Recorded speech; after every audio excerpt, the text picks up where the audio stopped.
ангел про рабов. Предложение как-то не очень нормально. Мне Вандеринг предлагал быть рабом, ну, чтобы он все прописал за меня, а я подпись ставил. 2 мазка и подпись. Какой резон, ангел продолжает, ведь теряется смысл творчества. Это уже не твое произведение. И упускается радость от сотворения новой работы. Ну да, как на производстве, помните, Чаплин крутил там, конвейер идет, гайки.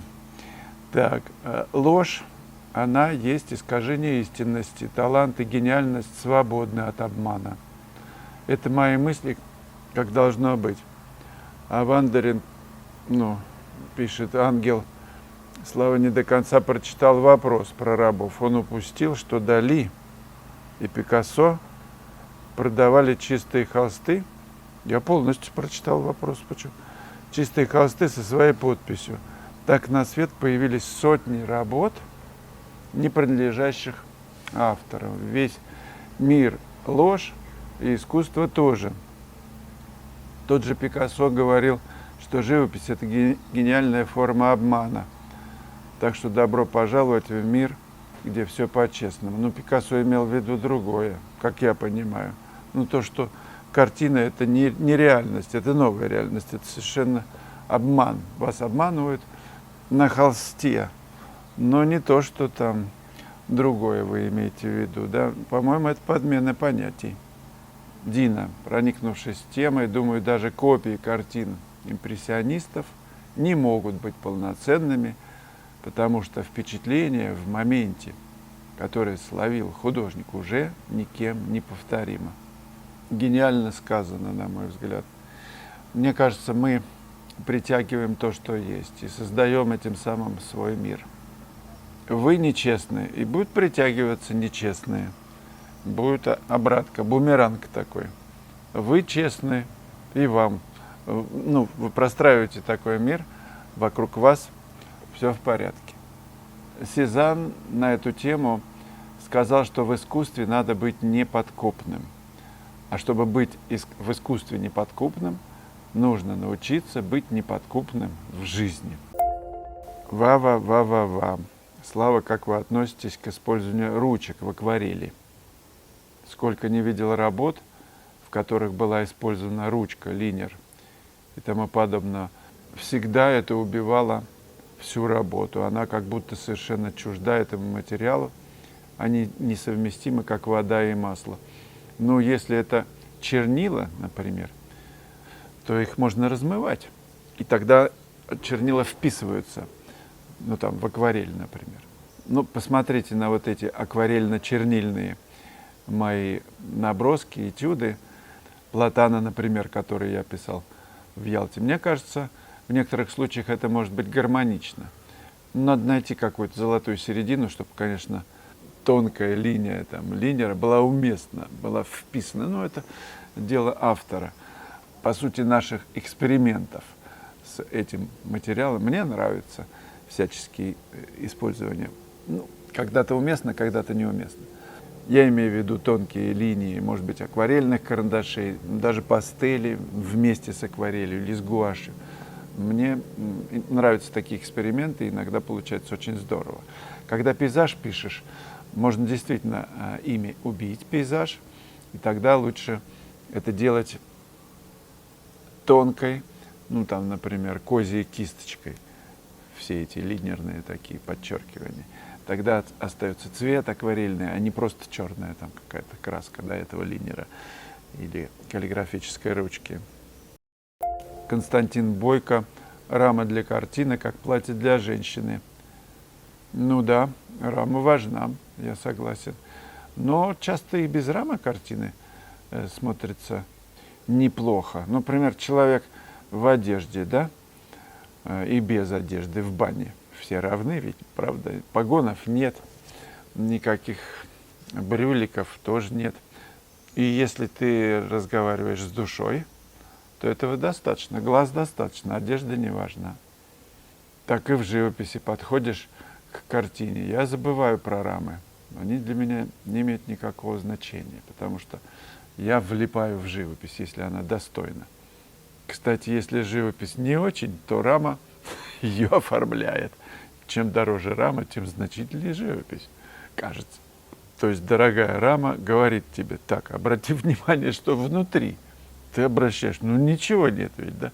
Ну рама ведь дорогая, есть такой момент. Шарики крутятся, и подскажут, что автор хотел что-то, какую-то значимость показать этой рамы. Ну ладно, посмотрю еще раз. Александр Мороз, цифровая живопись. Ну, была речь о том, чтобы на планшете там рисовать. Пробовал ли я.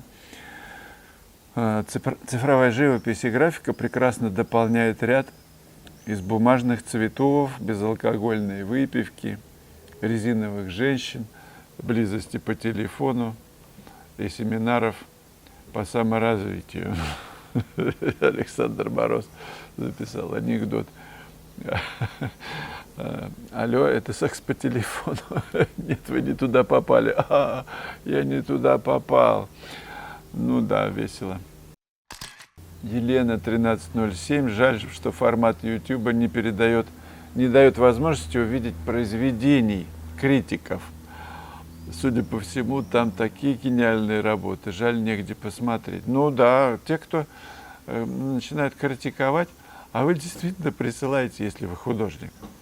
Ну, что вы делаете? Потому что тогда критика будет весомее. Ну, правда. Например, ты играешь песню какую-нибудь, поешь песню, и тебе, все аплодируют, да? Но когда тебе музыкант к тебе подойдет, скажет слова, вот это критика, ну, в миллион раз важнее для меня, чем вот эти аплодисменты народа. Потому что коллега, потому что он понимает больше. Ну, у меня так было.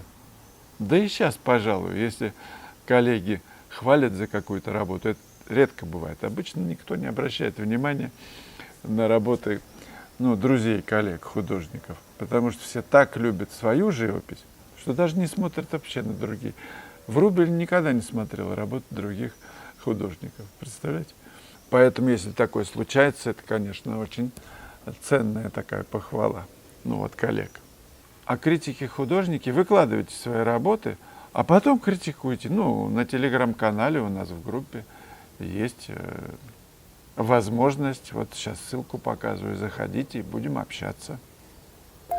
Владимир Полуда. Вот повод, так почему не воспользоваться фотографией в качестве повода вместо беготни на пленеры? Это дорого и затратно. Но очень многие художники пишут в мастерских, никуда не ходят, это правда. В кого есть деньги и время, то да, особенно когда тебе за 60 и смотришь в 4 глаза. Я тоже в 4 глаза смотрю, ничего, справляюсь. Все равно видишь больше.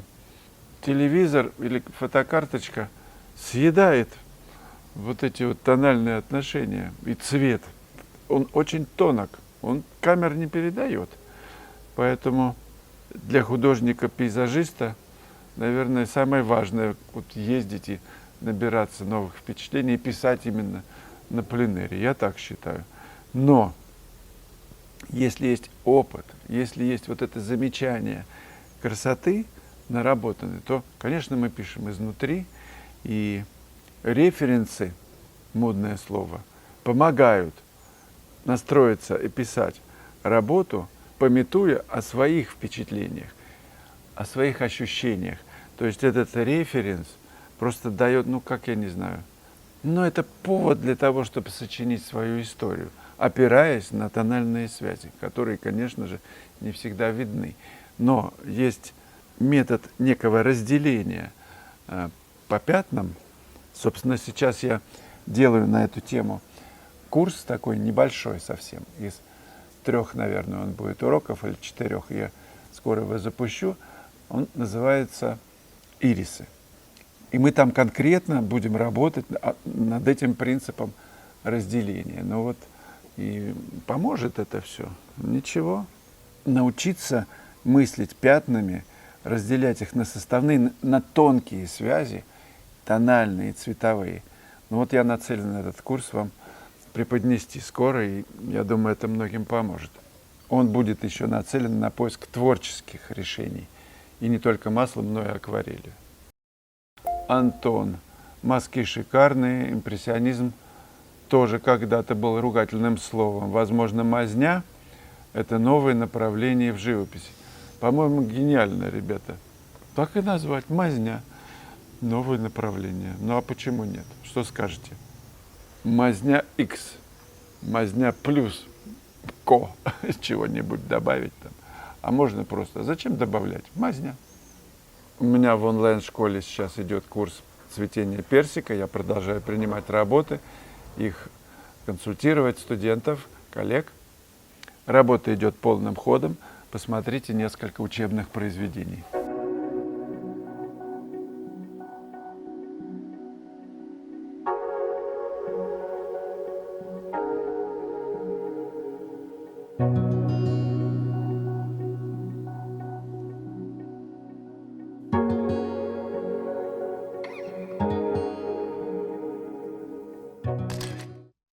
Месяца 3 назад я в Ялте писал платан, еще класс такой проводил, там небольшой, и было ветрено, и сейчас я решил прикончить эту работу.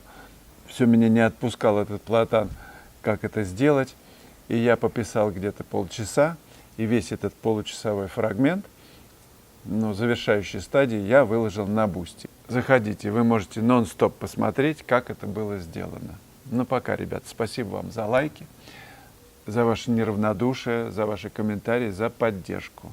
Пока, ребят, до свидания.